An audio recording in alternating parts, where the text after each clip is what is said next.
안녕하세요, 김순열입니다. 여러분은 인삼, 홍삼 자주 드시나요? 제가 한의원에서 환자분들과 상담하다 보면 의외로 인삼, 홍삼을 꺼려 하시는 분들이 꽤 많습니다. 스스로 몸에 열이 많다고 생각하시거나 열이 많다고 진단받아서 드시지 않는 분들이죠. 그런데 말입니다, 몸에 열이 많다는 것이 도대체 구체적으로 무엇을 말하는 것일까요? 지금부터 알아보겠습니다.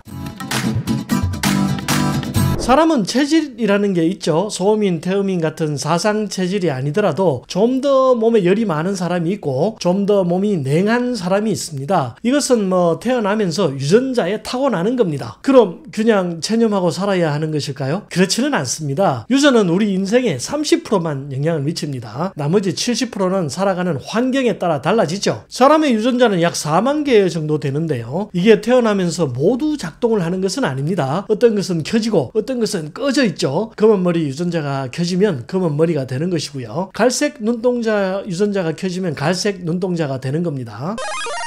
머리색이나 눈동자 색처럼 한번 켜지면 불변하는 것도 있지만 그렇지 않은 것들이 더 많습니다. 바람 유전자 같은 것이 대표적이죠. 잠자고 있던 바람 유전자가 켜지면 암이 생깁니다. 왜 켜지냐고요? 환경이 나빠지기 때문입니다. 지속적인 스트레스, 과로, 술, 담배 같은 좋지 않은 음식 혹은 운동 부족, 노화 등이 바람 유전자를 켜버립니다. 바람 유전자가 켜지면 암이 생기는 거죠. 우리 몸에는 이런 바람 유전자에 대항하는 유전자도 있습니다. 바로 항암 유전자죠. 대표적으로 P53 같은 것이 있는데요. P53 유전자가 활성화되면 DNA가 손상되었을 때 수선 단백질을 활성화시킵니다. 이렇게 유전자가 켜지고 꺼지고 하면 우리 몸을 조절하게 되는데요. 중요한 것은 우리 몸의 환경입니다. 내가 좋은 환경에서 몸 관리를 잘 하고 있으면 좋은 유전자가 켜지는 것이고요. 나쁜 환경에서 몸을 막 굴리면 나쁜 유전자가 켜진다고 보시면 되는 거죠.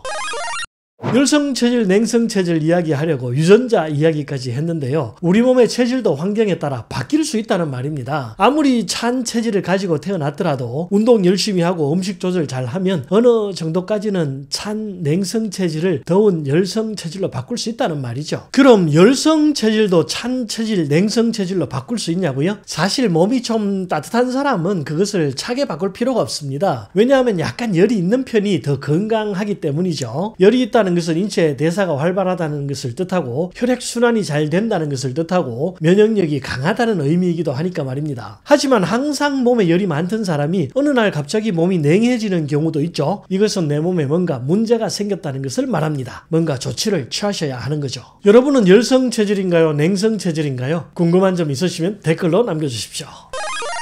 인삼은 주로 몸이 냉한 사람들에게 좋습니다. 그래서 체질적으로 열이 많으신 분들은 드실 필요가 없죠. 건강하니까 말입니다. 인삼이 열을 조장해서 오히려 답답하거나 두통 같은 부작용을 유발할 수 있죠. 하지만 열성 체질인 사람이 어느 날 몸의 이상으로 몸이 냉해지고 있다면 어떻게 해야 할까요? 당연히 인삼, 홍삼 드셔야 하는 겁니다. 떨어진 체온을 다시 올려야 원래의 컨디션으로 돌아갈 수 있는 거죠.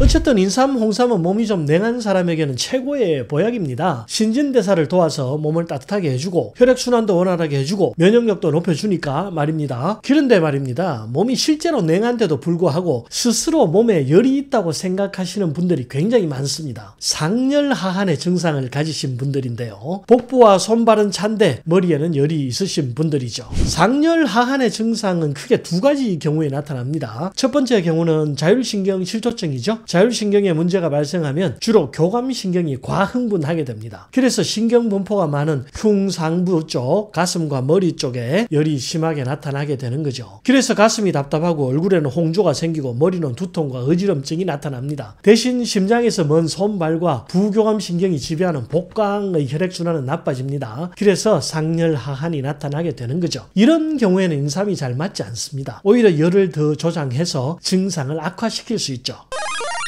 상열하한의 증상이 나타나는 두 번째 경우는 혈액순환 장애입니다. 주로 몸이 쇠약한 노약자에 많이 나타납니다. 체중은 빠져서 몸이 야위고 소화장애로 음식도 잘 먹지 못하고 손발은 차고 저리고 여기저기 아픈데도 불구하고 얼굴에는 열이 오르는 경우죠. 이 경우도 상열하한이 맞긴 합니다. 하지만 이것은 진짜 열이 아닙니다. 몸에 에너지가 부족해서 나타나는 가짜 열이죠. 그냥 혈관이 발달하고 중요기관이 모여있는 흉상부, 머리, 얼굴 얼굴 쪽에 열이 상대적으로 더 많이 나타나는 겁니다. 신경이 과흥분하거나 체온이 올라가서 열이 나는 것이 아니고요. 이런 경우에는 인삼, 홍삼을 오히려 드시는 것이 좋습니다. 몸 전체의 혈액순환과 면역력을 높여줘야 상열, 하한이 해결되는 거죠. 그런데 말입니다. 이런 경우에도 대부분의 환자들이 인삼, 홍삼을 복용하면 열이 더 오른다고 말씀하시거든요. 그래서 끊어버리죠. 당연합니다. 인삼을 먹어서 열이 올라야 혈액순환이 되고 손발로 먼 곳까지 열이 퍼져나갈 수 있는 겁니다. 몸에 혈액순환을 살리는데도 순서가 있는데요. 열은 항상 심장과 가슴과 머리에서 먼저 발생하고 팔, 다리로 퍼져나가야 하는 거죠. 그래서 인삼을 먹고 나서 열이 조금 나는 것은 참아야 합니다. 그래야 전신으로 열이 퍼져나갈 수 있기 때문이죠. 혈액순환이 잘 되지 않고 몸이 허약한데 얼굴로, 머리로, 가슴으로만 열이 나시는 분들은 인삼, 홍삼 두려워하지 마시고 복용하시기를 권합니다.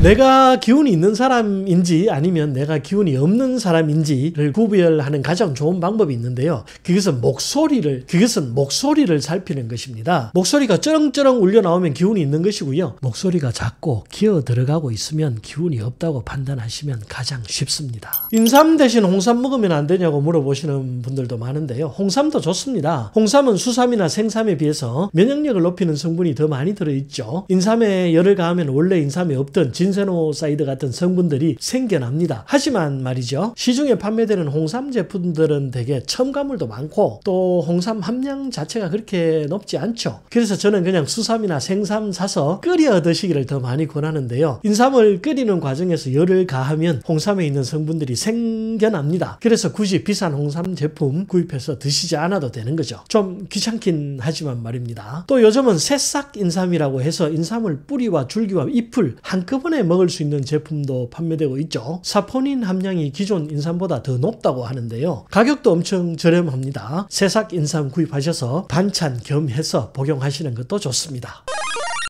인삼, 홍삼도 부작용이 있습니다. 무턱대고 먹어서는 안 되죠. 감기나 독감처럼 감염 질환으로 체온이 37.5도 이상 올라가는 경우에는 드시지 않는 것이 좋고요. 대신 감기 말미에 약간의 미열이 있으면서 감기가 깔끔하게 낫지 않는 경우에는 인삼, 홍삼 드시면 더욱 좋습니다. 면역력을 올려서 마지막까지 남은 감기 바이러스를 없애주고 염증 반응을 깨끗하게 종료시켜주기 때문이죠. 또 머리 쪽으로 열이 심하게 올라와서 두통과 불면증, 심장 두근거림이 있는 분들은 피하시는 것이 좋고요. 혈액을 묽게 하기 때문에 혈전 용해제를 복용하시는 분도 피하셔야 합니다. 그래서 수술 앞두신 분들은 드시지 않는 것이 좋습니다. 지혈에 문제가 생길 수 있습니다. 면역 억제제나 피임약 복용하시는 분들도 효능이 떨어질 수 있고요. 피부병의 초기에도 복용하지 않는 것이 좋습니다. 하지만 만성으로 오래된 피부병에는 오히려 인삼, 홍삼이 효과가 있는 경우가 많습니다. 인삼이 건강한 세포의 재생에 도움이 되기 때문이고요. 혈압을 약간 올리기 때문에 고혈압이 있으신 분들은 피하시는 것이 좋겠고요. 인삼이 혈당 조절 작용이 있습니다. 그래서 당뇨병에는 드셔도 무방합니다.